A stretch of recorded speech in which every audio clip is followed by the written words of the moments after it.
Lesson of Mrs. Kemmer's Advanced Algebra 2 Flipped Classroom. It's actually lesson 1.1, but part 1. Lesson 1.1 is going to be split into two parts. Now, since this is the beginning of the chapter of the year, what I normally do at the beginning of every lesson is I put up a problem of the day.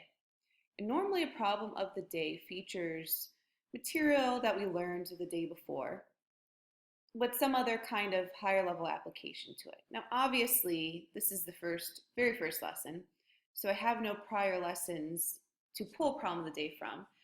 So this first problem of the day is actually more of an Algebra 1 problem of the day, like a little review. So follow along as I read this out loud. The following problem appears on Nubia's algebra test. All right, and you could see here, this line here, it's a multi-step equation. And below, you see her work. So what your job is to solve the questions, or actually I should say answer the questions below. So the first thing I ask you is Nubia's answer correct? You're going to have to determine yes, it's correct, or no, it's not correct, but be able to back up your answer. Because the second question is why or why not. Now, if her answer is not correct, show what the correct answer should have been. How could she have checked her work to see if her answer was correct or not? So make sure that when you're answering this problem, you answer it thoroughly. All right, answer every single question. You should have a few sentences worth of work. All right, the big thing in math is I want you to get to a level where you could explain why or why not that something's right. It's higher level thinking. All right, so what I would do now is feel free to pause the video to answer the question before we move on to lesson 1.1. All right, so we have lesson 1.1. Now this is part 1. Like I said, 1.1 is split into two sections. Apply properties of real numbers. All right, so the first thing we're going to talk about is what a real number is. And you might be saying, well, why are we calling it real numbers? Believe it or not, in math, something we learned later on, the second half of the year, is something called imaginary numbers. All right, we don't have to worry about those right now. Real numbers are any number that you've ever learned since you've learned numbers. All right, it's split into two categories. On the right, we have irrational numbers. On the left, we have rational. Now, if a number is irrational, it's just irrational. All right, there's no other subcategory to it. But if we determine that a number is a rational number, rational numbers can also be subdivided into integers, whole numbers, and counting numbers. Where I'm going to start is with an irrational number because I think it's a little bit easier just for the fact that there's no other subcategory. So the numbers off to the right all fit into either irrational, rational, integers, whole numbers, or counting numbers. All right? And what we're going to talk about first is what makes something an irrational number. All right, so if you look at the group of numbers here, something that's irrational, there's a couple numbers that immediately sort of jump out off the notes to me. All right, the first one's a symbol. All right, and the first irrational number I'm going to talk about, if you look at all the numbers here, the only symbol I have is pi. You should be pretty familiar with pi, so we'll place that in the chart here. You could do that in your notes as well. You could write it in. Pi is an irrational number. There's two things mainly that signify an irrational number. Number one, they are a non-terminating decimal, which means that it repeats and goes on forever and ever and ever, where we put a dot, dot, dot. And also, not only is it non-terminating, all right, it's non-repeating. Now, what it means by repeating is if you threw a little, say like 0.1 repeating would be 0.1 with a bar above it. So if you remember, any repeating decimal, we put a bar above the numbers that continue to repeat on and on. Pi is irrational, and if you try to write out all the digits, you'll never get to the end. All right, you'll hear studies and reports that people, memorize to the thousandth place of pi and whatnot. They don't end and they don't repeat. So now knowing that irrational is non-terminating or non-ending and non-repeating, two other numbers jump out off of the notes to me. All right, square root of 2 is irrational. If you type square root of 2 in a calculator, you're going to get the same thing like pi. All right. Square root of 2 is 1.4142135 and so on. So take a second and use a calculator to see that it's non-terminating, no repeated pattern. Well, if I pull the square root here, take a while to guess what the third irrational number is. Hopefully you guessed negative square root of 14. All right, negative square root of 14 is also irrational. And take a look, type it in a calculator. Square root of negative 14 is negative 3.741657, and it continues on. Now you might be saying, well, hey, wait a second, what about square root of 4? Let me ask you this question. Do you think a square root of 4 is irrational? Take a second, think about it. Square root of 4 is actually 2. 2 is a whole number, right? It doesn't have a decimal that doesn't terminate, doesn't have any need to put like a repeating bar above numbers. So be careful, irrational numbers with square roots cannot be perfect squares. Square root of 4 is not one. Square root of 16 is not one. Square root of 100 is not one.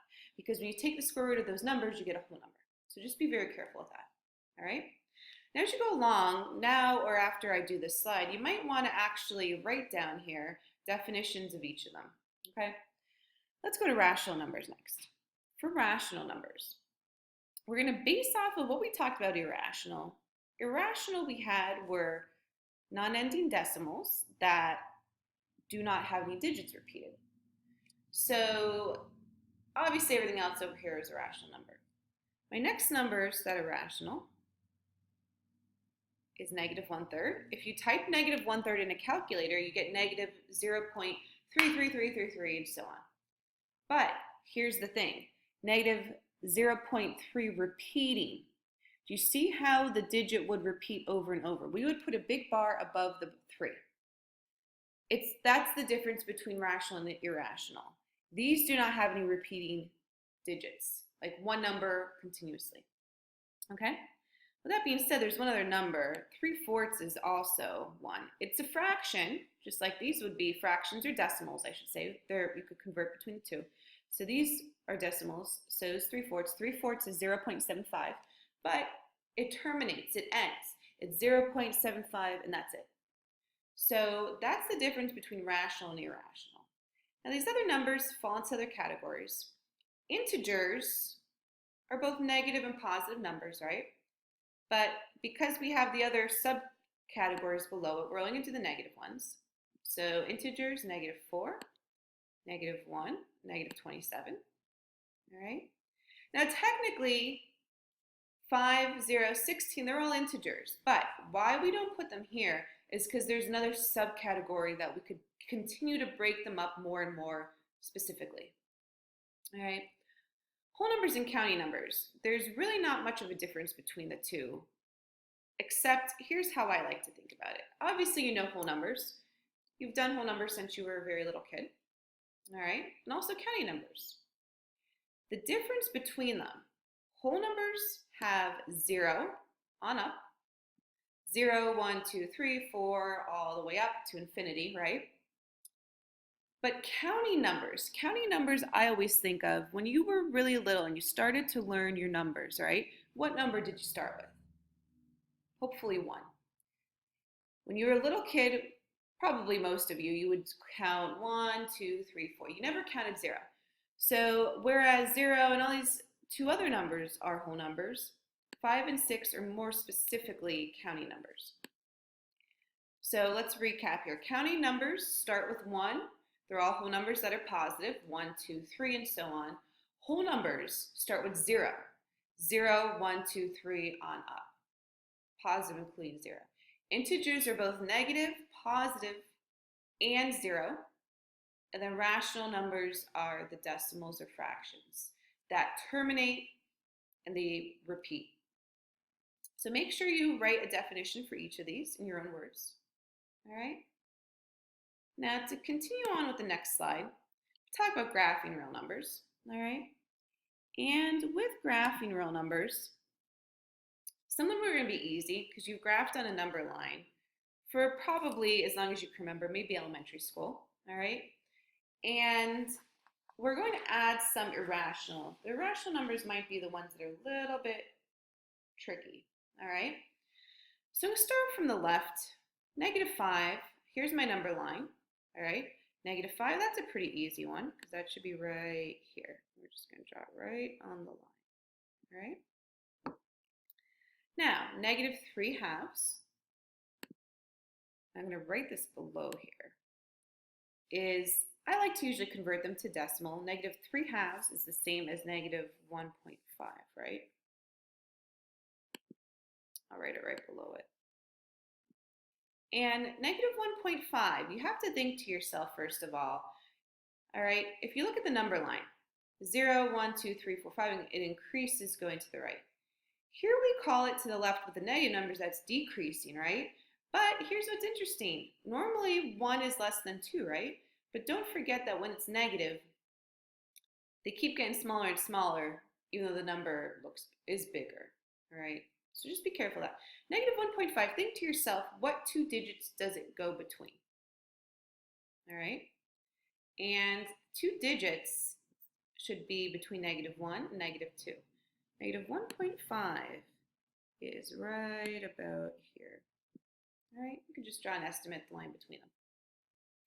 -0.3 or -3/10 should be between what 2 numbers? Think to yourself for a second. It's going to be between 0 and -1, but think to yourself, it's closer to one of the digits than the other. Is it closer to 0 or -1? You're going to have it closer to closer to 0. So I just estimate there. I'm going to be looking at estimations as long as I know it's between the 2 correct numbers and what it's closer to. Now, -15 is a little bit different because I have to think of my perfect squares, all right? You're not going to use a calculator for these, so you're going to have to figure out how do I determine how to estimate a square root. All right, now let's see how well I could write these. All right, so I have square root 4. I'm going to write out some of them here. Square root of 9. Bear with me, it's the first time I'm doing this video here. Square root of 16. Square root of 25. All right. So I wrote out some perfect squares. We know this is 2. This is 3, 4, and 5. All right, I'm taking out all the perfect squares. So what I'm going to take a look at is I like to write the perfect squares originally. All right, so square root of 4 is 2, square root of 9 is 3, square root of 16 is 4, square root of 25 is 5. Now, where with these square roots up here does 15 fall between? It's going to be between these two numbers, right? Square root of 9 and square root of 16. So because 15 with a root above it or around it is between the numbers 9 and 16, I know that translates to falling between 3 and 4. Now think to yourself, what number is it closer to? Hopefully you answer 4, right? Because 15 is closer to 4. So what I'm going to do is just estimate that the number square root of 15 goes here. All right. Any questions? Take a minute. Also, in your notes, I want you to answer. You're going to pause the video and answer question 1 and question 2. So make sure you read those, and then when you're ready to move on, move on.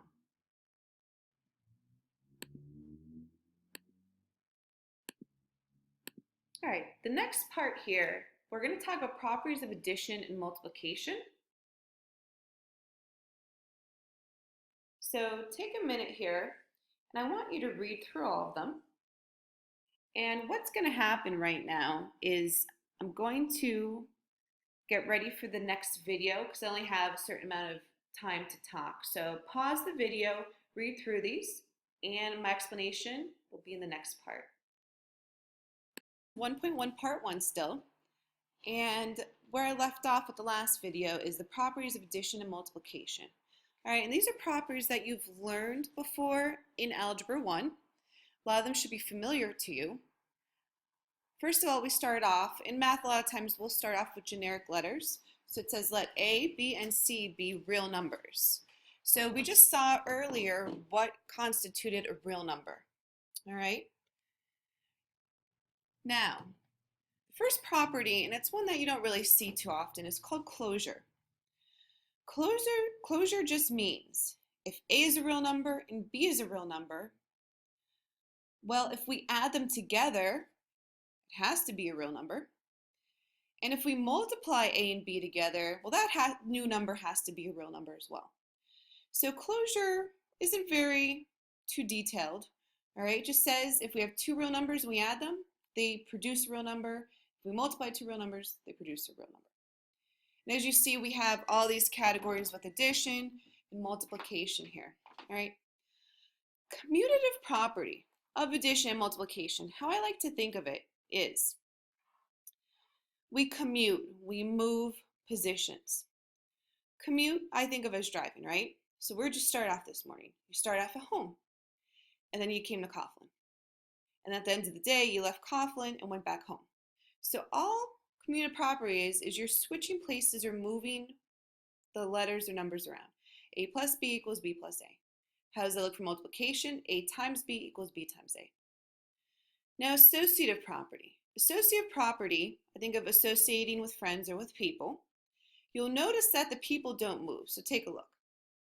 Or letters in this case. A, B, C, A, B, C. A, B, C, A, B, C. What changes though? The grouping or the parentheses. You'll see parentheses or brackets, all right? Here we have quantity A plus B plus C equals A plus quantity B plus C. For multiplication, quantity A times B times C equals A times quantity B times C. Now, identity and inverse, I think addition and multiplication could get a little confusing, all right? Identity, I think of yourself. You look in the mirror, you see yourself, all right? In order to keep the identity of the addition property, we have to add 0. 0 is nothing. A plus 0 equals A. A equals itself A. Or you could also say 0 plus A equals A. Now, how that changes, all right, equal sign, got to move here. Multiplication, in order to stay itself, you have to multiply by 1. So when you add it 0, we multiply it 1.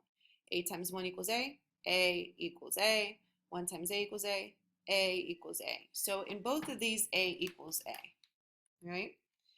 Now inverse is the opposite. How do you undo something? So inverse, if we take A, we add the negative A to it. So A plus negative A equals 0. A plus negative A, they cancel each other out. How would you, like you would add something to both sides or subtract something from both sides, all right? How it looks for multiplication is multiplying by, you guys know what this is? If you take the original and flip it, this should be the reciprocal. So if you multiply by the reciprocal, you're going to get 1. Don't forget A cannot equal 0. Why is that? What is 1 divided by 0? I actually wrote it here. Think for a second. Hopefully I'll get better at this writing here. 1 divided by 0 does not exist, right? Get an error message. It's undefined. So that's why you can't use 0 for A. Last property on the bottom here is distributive. It does not follow either addition or subtraction only, or excuse me, addition or multiplication only. So the following property involves both addition and multiplication, the distributive property. And that would be as in you are taking that A and multiplying it by both pieces there. All right. Now using these properties on the next slide, we're going to take a look at examples. All right, so example 2 in the notes, identify the property that this statement illustrates. What I would like you guys to do right now is to actually look at your notes and write down each of the properties for A and B. All right, and actually answer Q3 as well. It says, what's the difference between the commutative and associative properties? Q3, answer in your own words. How do you know the difference between commutative and associative? And when you pause the video, make sure you answer them. Don't forget to write of addition or of multiplication. All right, hopefully you had a second there to actually determine what these are. So, and I'm actually going to type them because I'm a little faster at typing than I am at writing by hand now on my laptop here. But if we look at letter A here, all right, we see first of all that 5, 9, 12, 5, 9, 12. They're in the same order.